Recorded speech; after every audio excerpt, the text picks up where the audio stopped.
It's another cracking atmosphere at a ground where they've already seen off Manchester City, who are in their fourth successive season in the Premiership. Aston Villa, who've been there throughout its existence. And now Arsenal, whose continuous presence at the top level of English football extends back some 86 years. Arsenal, who had just murdered Reading 3-0 on their own ground, hammered everyone before them.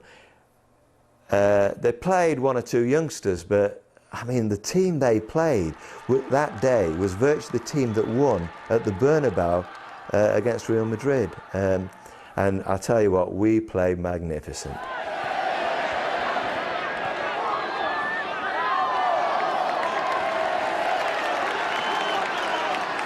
Suggesting that the assistant now going to check on his sight. Here's McIndoe, he's got it in from the angle!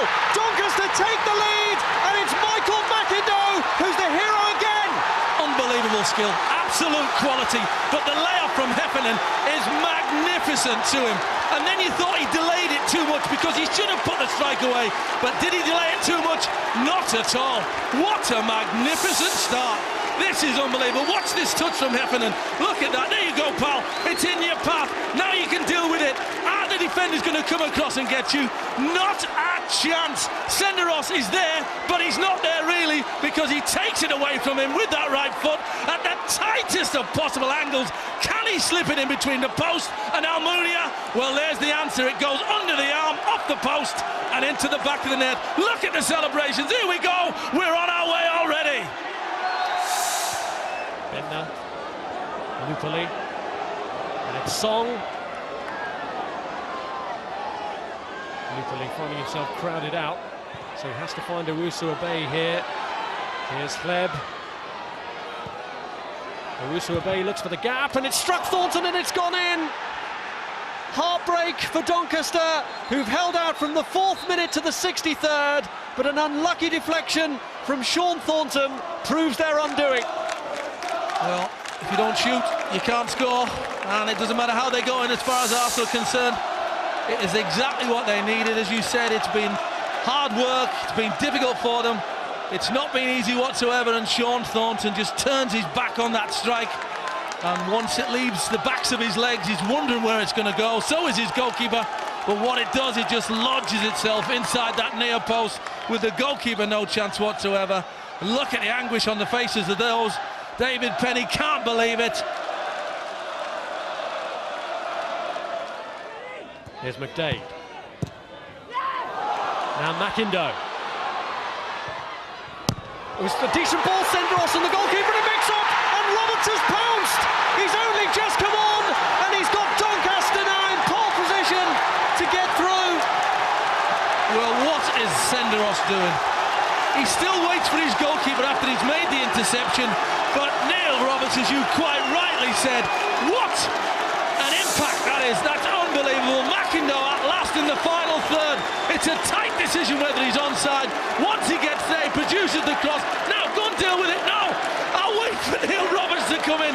Senderos, whether he thinks he's waiting for the keeper or not, doesn't deal with it. Roberts says, if you're going to dilly-dally, I'll have to pop it in the back of the net for you.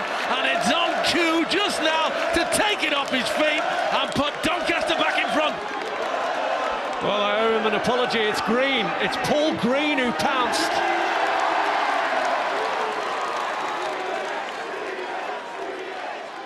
After that, Illumina made 2 or 3 magnificent saves, one in particular from Paul Heffernan, which was a bombshell into the top corner. He somehow tipped it over the top, which would have made it 3-1, end of game. And then it's, you know, it's running down and watching my watch, 2 minute go. How can you get 2 minutes? We played 15 minutes of extra time. There was no subs in the second period of extra time, and he puts 2 minutes up. I can't believe it. Should have only been 1 or none. 120 seconds of hope left then for Arsenal, who at the moment are on the brink of exiting the Carling Cup against League One Doncaster, unless they can produce a late rally, and Gilberto's there and he's done it! Oh, how cruel is that for Doncaster Doncaster Rovers, the Arsenal captain coming up with the goods in injury time, in extra time. Well, watch this for a midfield run. It's unbelievable run. What a run from Gilberto Silva from midfield. And Bowie does his bit as well, because if he doesn't produce the cross, then he can't get there. It comes from absolutely nowhere. Gilberto Silva, he's not even in your picture yet. Now he's on his way. He's already gambled that this ball's going to come across the box and I'm going to be the one getting on the end of it, and it just fits nicely for him. He just holds his stride exactly at the right time to get his foot hooked round the ball, and it pops it into that near post. The goalkeeper just goes to his right hand side because he thinks the sweep's going to go that way. It's not. It's just delivered at the near post. And Arsenal 2-2. Look at the anguish. That's life, and I felt very demoralised. The fans were demoralised, the players were demoralised, and we lost the penalty shootout. But I can tell you this, Arsene Wenger said we were the luckiest team, and I say I will forever call Arsenal lucky after that. Although it's been nice to be compared to them in recent years, because we're known as a team that is plays similar football to Arsenal. We were the Arsenal of League One last year. Hopefully we'll be the Arsenal of the Championship this year.